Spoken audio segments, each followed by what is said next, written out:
खुलुमबाय बयनिसिमबो आंनि बे डेली आपडेट बड' इउट्युब चेनेलाव नोंथांमोनखौ आरोबाव बरायहरबावनाय थाबाय।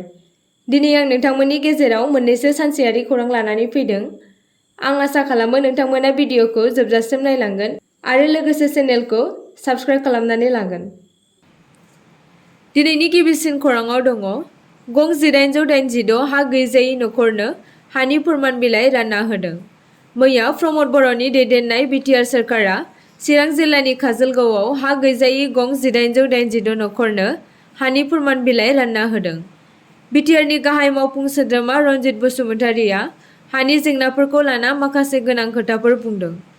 बिथाङा फोरमायनाय बायदिब्ला मैया गं 1886 हा गैजायै नखरनो हानि फोरमान बिलाइ रानना होदों आरो बिथांमोननो सोरखारा 3.5 बोसोराव गासै 2,20,000निख्रुइबो बांसिन हा गैजायै नखरनो हानि जेंनाखौ फोजोबबाय आरो फैगौ बोसोरनि जानुवारि दाननि सिगां हानि जेंनाफोरखौ फोजोबनो थांखि लादों। सिडली आरो बेंटल सार्कलनि सिङाव 3,000निफ्रायबो बांसिन हा होनो गोनां दंबावो होनना फोरमायथिदों बिथाङा। बिथाङा बेखौबो फोरमायना होदों दि गासै 12 लाख बर'फोरनि गेजेराव 27,000ल' बर'फोरा हा नांगौखौ लाना एप्लाइ खालामदों। बेखौ लाना बिथाङा बर' रायजो राजाफोरखौ थाबैनो मिशन बिसुमितिनि गेजेरजों एप्लाइ खालामनो खावलायदों। बिथाङा फोरमायनाय बायदिब्ला बिपिएफ सोरखारा थांनाय 17 बोसोराव गासै 15,000ल' सुबुंफोरनि हानि जेंनाखौ सुस्रांना होदों, नाथाय जों फैगौ दाननि गासै रायजो राजानि हानि जेंनाखौ फोजोबना होनो थांखि लादों होनना बुंदों। नैथि खौराङाव दङ फैगौ 5 अक्ट'बराव आबादारिफोरा मोननो हागोन PM किसाननि रां। दुर्गा फुजानि समाव आबादारिफोरनो सोरखारा मोनसे गोजोनथाव खौरां फोसावदों। 18 नं किस्तिनि 2,000 राङा आबादारिफोरनि एकाउन्टआव हाबगोन। नाथाय बे रांखौ मोननो थाखाय मोनसे खामानि मावनांगोन आरो जुदि बे खामानिखौ मावाब्ला सोरखारनि राङा नोंथांमोननि एकाउन्टआव हाबनाय जानाय नङा। आबादारिफोरनि एकाउन्टआव सिगाङावनो 11 नं किस्तिनि 2,000 राङा सिगाङावनो जमा जाखाबाय आरो बे रांखौ थोंजोङै मुलाम्फा मोनगिरिफोरनि एकाउन्टआव सोनाय जागोन। रां हाबनायनि सिगां नोंथाङा नोंथांनि एकाउन्टखौ आपडेट खालामनांगोन। फैबाय थानाय इनस्टलमेन्टनि रांखौ मोननो थाखाय नोंथाङा eKYC खालामनाया गोनांथार। PM किसान एपनि गेजेरजों नोंथाङा eKYC खालामनो हागोन आरो नोंथांमोना CSA मिरुआव थांनानैबो eKYC खौ खालामनो हागोन। सोरखारा eKYC खौ आबुं खालामनो थाखाय खावलायदों। थामथि खौराङाव दङ सिनाय मोनै दुथांफोरा गुलि गावना खारदों। साफिकुल इस्लाम मुंनि सासे सुबुंखौ सिनाय मोनै दुथांफोरा गुलि गावना खारदों। क'क्राझार जिल्लानि सिङाव थानाय पर्बतझरानि काजिगाव पुलिस थानानि सिङाव थानाय कान्तिपुराव साननि समावनो SB सार्भिस सेन्टारनि बिगोमा साफिकुल इस्लामखौ थांखिनानै सिनाय मोनै दुथांफोरा गुलि गावदों आरो CSPनिफ्राय गासै 3 लाख रां लुथिनानै लानानै थाङो। सिनाय मोनै दुथांफोरनि गुलि गावनायाव साफिकुल इस्लामआ आखायाव नांना जोखोम जायो। मिथिनो मोननाय बायदिब्ला सानै दुथांफोरा बाइकजों फैना गुलि गावना रां लाना खारखोमालाङो। गुलि गावजानाय साफिकुल इस्लामनि न'आ धुबुरी जिल्लानि तामारहाट पुलिस थानानि सिङाव थानाय बरजात गामिनि होनना मिथिनो मोननाय जादों आरो दा जाथायनि सायाव रुपस्रि पुलिसआ नायबिजिरगासिनो दङ आरो सिनाय मोनै दुथांफोरा साफिकुल इस्लामखौ मानो थाखाय गुलि गावदों बिनि थार बिजिरनायखौ दासिमबो मोनाखै होनना फोरमायदों।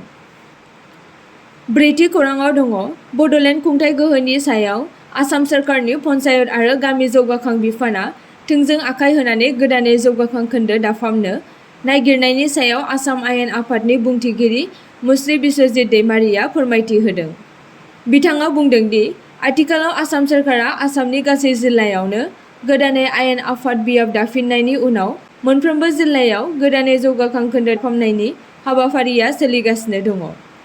बेजों लोगोसे आसामनि पन्चायत खुंथायनि गोहोखौ मोजाङै मावफुंलांनायनि थाखाय गामि पन्चायतनि जिल्ला थोरोबनिफ्राय लानानै गामि थोरोबसिम बियाब दाफामनाय हाबाफारिया आसामनि गुबुन गुबुन जिल्लाफोराव जादों।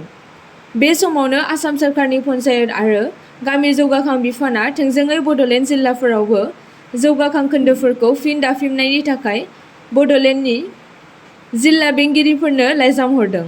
नाथाय भारत संबिजितनि 6थि फारिनि सिङाव दाजानाय BTCनि संबिजितारि होखानाय गोहो बायदियै आसाम सोरखारा थोंजोङै बड'लेण्ड खुंथायनि सायाव आखाइ होनो हाया।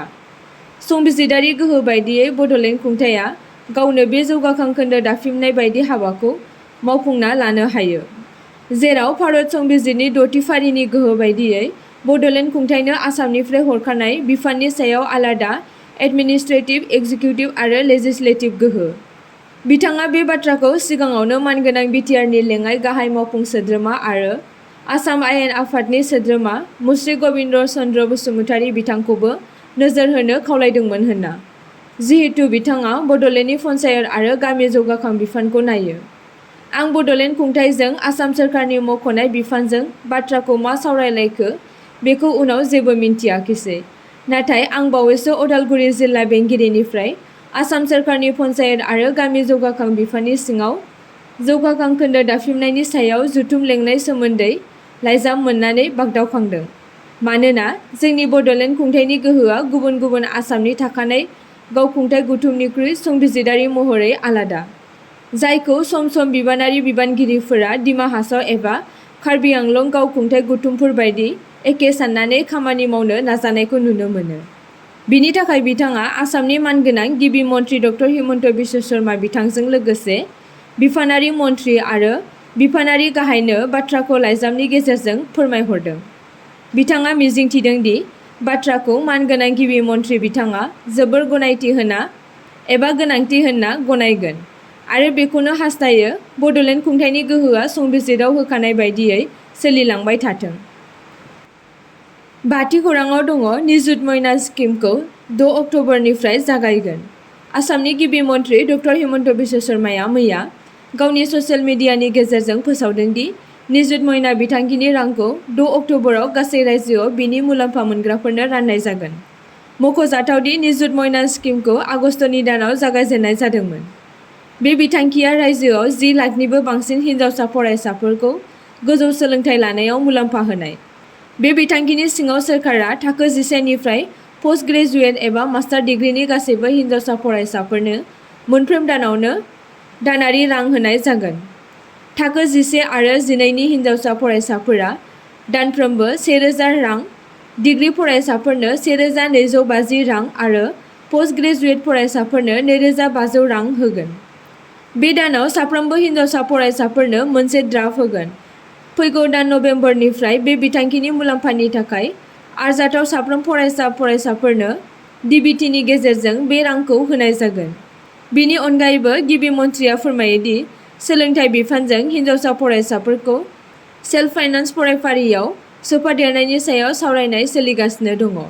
गिबि मन्थ्रि डक्टर हिमन्त बिश्व शर्माया बुंदों दि स्किमनि गुबै थांखिया जाबाय हिनजावसा फरायसाफोरखौ फरायनायाव दावगाहोनाय आरो रायजोआव उन्दै बैसोआव हाबा जानायखौ होबथानाय।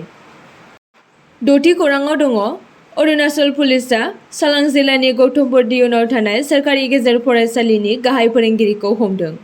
अरुणाचल पुलिसआ बृहस्पतिबाराव चालां जिल्लानि गौतमपुर दियुनाव थानाय सोरखारि गेजेर फरायसालिनि गाहाय फोरोंगिरिखौ उन्दै हिनजावसाफोरखौ गाज्रि आखु दिन्थिनायनि दायाव फोरोंगिरिखौ हमदों। रिपर्टनि बायदिब्ला दायनिगिरि मुहम्मद असगर आलीनि बेरेखायै पुलिसआ 2 अक्ट'बराव मोनसे जथाय अजद मोनदोंमोन दि जेराव बुंनाय जादोंमोन दि बिथाङा वाट्सएपफोराव फरायसाफोरनो रोखा खौरां दैथायहरगासिनो दंमोन। एफआइआरआव बुंनाय जादों दि गाहाय फोरोंगिरिया फरायसालियाव गोबां बोसोरनिफ्राय बिबानगिरि महरै खामानि मावगासिनो दङ। बिथांनि अरायसम अनागारि खालामबाय थानायनि जाहोनाव गोबां फरायसाफोराबो फरायसालिखौ नागारबाय। मिन्थिनो मोननाय बायदिब्ला गाग्लोबजानाय फरायसाफोरा थाखो 9 आरो थाखो 10 नि हिनजावसाफोरमोन। बिनि अनगायैबो रांखान्थियारि हेफाजाब होनाय आरो आनजादाव बिसोरखौ फोसावनायनि मुङाव गाहाय फोरोंगिरिया हिनजावसाफोरखौ गावनि मावख'आरि न'आव लेंहरदोंमोन आरो बिसोरनो बायदि रोखोमनि आथोनारि गाज्रि खौरां दैथायहरदोंमोन। चालां जिल्लानि पुलिस सामलायगिरि किरली भादुआ बुंदोंमोन दि पुलिसआ उन्दै फरायसाफोरखौ आथोनारि गाज्रि आखु दिन्थिनायनि दायाव बृहस्पतिबाराव गाहाय फोरोंगिरिखौ खादोंमोन आरो मोनसे एफआइआरबो रेजिस्टार खालामनाय जादों। 7थि खौराङाव दङ जरहाटनि 60 निबो बांसिन साहा बागानफोरा 20% ब'नास फोसावदों। साहा बागाननि मावसाफोरनो ब'नास होनाय हाबाफारिया दासिम जरहाट जिल्लायाव मोजाङै सोलिगासिनो दङ आरो जिल्लानि गासै 86 साहा बागानफोरनि गेजेराव 69 आ मावसाफोरनो ब'नास रां होदों आरो गासिबो बागानफोरा ब'नासनि बिबांखौ फोसावदों।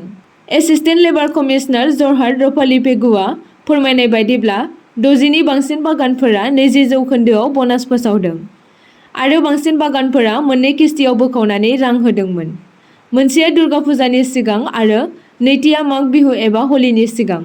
पेगुआ बुंदों मोननै किस्तिया हलंगिरि आरो सिकट्टानि ब'नासनि बिबांखौ बिस्तिबाराव तिताबराव लेबार इन्सपेक्टरनि मावख'आव खुंजानाय मोनसे मेलाव थि खालामनाय जादोंमोन, जेराव गार्डेननि सामलायगिरि मावसाफोरनि आफादनि थान्दैफोरजों लोगोसे लेबार बिफाननि गुबुन मावख'गिरिफोरा बाहागो लादोंमोन। आसा खालामो नोंथांमोना भिडिअखौ नायनानै मोजां मोनगोन आरो चेनेलखौ लाइक आरो साबस्क्राइब खालामनानै लागोन।